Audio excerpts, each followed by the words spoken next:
Sing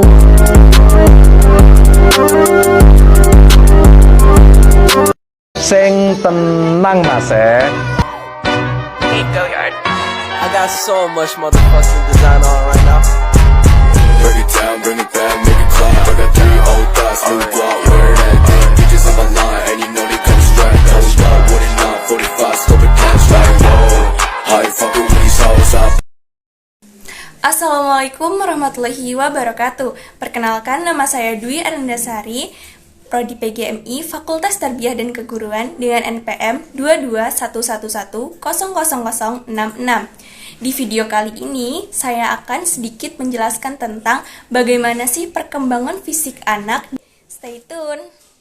Perkembangan anak dapat didefinisikan sebagai proses di mana si kecil mengalami perubahan seiring berjalannya waktu. Bisa dikatakan perkembangan mengacu pada urutan perubahan fisiknya, bahasanya, emosi, dan pemikiran yang terjadi pada masa anak sejak lahir hingga awal dewasa. Selama proses ini, anak berkembang dari yang awalnya bergantung pada orang tua menjadi pribadi yang lebih mandiri. Selanjutnya, faktor-faktor yang mempengaruhi perkembangan fisik peserta didik. Apa saja sih itu?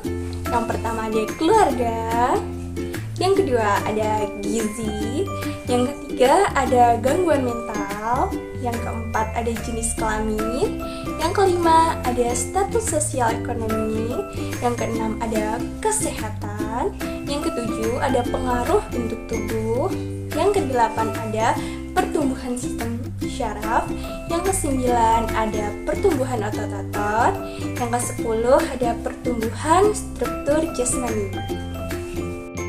Yang pertama tadi yaitu keluarga. Jadi di dalam perkembangan peserta didik, terutama anak SD ini, peran keluarga sangat penting, baik itu ayah atau ibu dari anak tersebut. Jika kedua orang tua anak tersebut memiliki faktor lingkungan yang tidak mendukung, misalnya suka minum minuman yang beralkohol, suka merokok, ataupun menggunakan zat-zat yang tidak diperbolehkan dalam tubuh, maka juga akan memperlambat pertumbuhan bagi si anak didik. Misalkan si ibunya sedang mengandung anaknya, akan berdampak ke pertumbuhan janin si anak. Selain itu, faktor lingkungan keluarga dipengaruhi oleh faktor bawaan dari kedua orang tua. Misalnya, fisik yang dimiliki ayah tersebut yaitu cukup tinggi, maka bisa jadi si anak tersebut memiliki tinggi yang sama juga seperti si ayah. Jadi, faktor bawaan dari ayah atau ibu itu sangat mempengaruhi dalam perkembangan fisik peserta didik. Dan yang selanjutnya ada gizi. Gizi di sini yaitu meliputi makanan-makanan yang dikonsumsi anak tersebut. Apabila gizi anak tersebut mencukupi, maka perkembangan fisik dari si anak tersebut dapat tersampaikan. Sedangkan apabila si anak tersebut memiliki gizi yang cukup rendah, maka si anak tersebut akan memiliki perkembangan fisik yang lambat dan akan mengganggu aktivitasnya.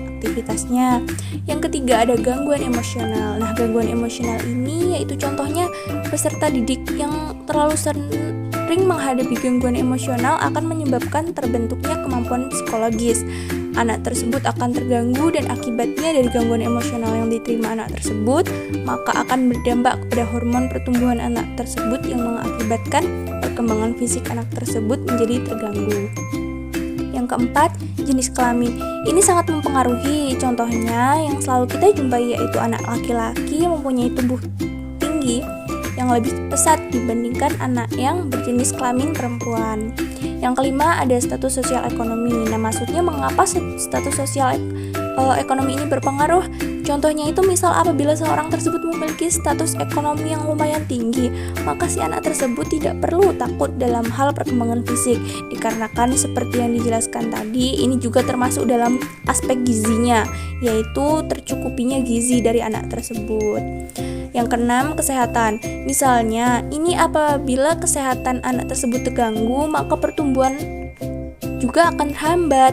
Berbeda dengan anak tersebut yang memang bisa dikatakan sehat, tidak terdapat penyakit, maka perkembangan fisik si anak tersebut bisa berjalan sesuai dengan waktunya dan tidak akan terhambat. Yang ketujuh, pengaruh bentuk tubuh. Ini juga sangat berperan terhadap perkembangan fisik si anak didik. Yang kedelapan, pertumbuhan sistem syaraf. Dalam hal ini, di pertumbuhan syaraf dan kemampuan peserta didik dapat membuat intelijensi ataupun kecerdasan si anak tersebut akan meningkat dan mendorong tumbuhnya tingkah-tingkah laku yang lain. Jadi semakin baik kemampuan pola berpikir anak, maka pertumbuhan sistem syaraf akan berdampak pada perkembangan fisik peserta didik. Yang kesembilan ada pertumbuhan otot-otot. Nah, peningkatan ketegangan otot peserta didik dapat menimbulkan perubahan ataupun peningkatan berbagai macam kemampuan kekuatan jasmaninya. Dan yang terakhir, perubahan struktur jasmani. Dalam hal ini, perubahan fungsi kelenjar endokrin atau seperti adrenalin meliputi bagian ginjal ataupun memproduksi berbagai macam hormon dan akan menimbulkan pola-pola tingkah laku yang baru di peserta didik ketika menginjak usia di atas anak-anak, yaitu remaja. Perkembangan fisik siswa SD. Nah, yang pertama, usia masuk kelas 1 SD atau MI. Berada dalam periode peralihan dari pertumbuhan cepat masa anak-anak awal ke suatu fase perkembangan yang lebih lambat. Ukuran tubuh anak relatif kecil perubahannya selama tahun-tahun di SD. Yang kedua, usia 9 tahun. Tinggi dan berat badan anak laki-laki dan perempuan kurang lebih sama.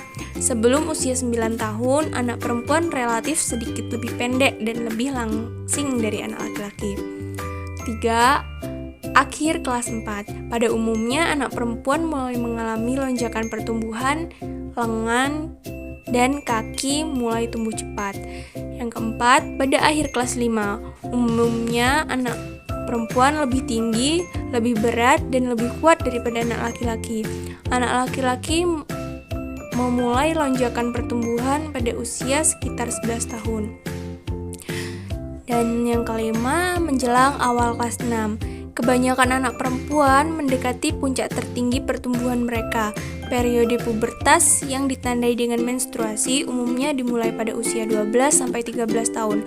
Anak laki-laki memasuki masa pubertas dengan ejakulasi yang terjadi antara usia 13-16 tahun. Sekian video pembelajaran yang dapat saya sampaikan. Semoga bermanfaat untuk kita semua. Saya akhiri. Assalamualaikum warahmatullahi wabarakatuh. Thanks for watching. Bye-bye.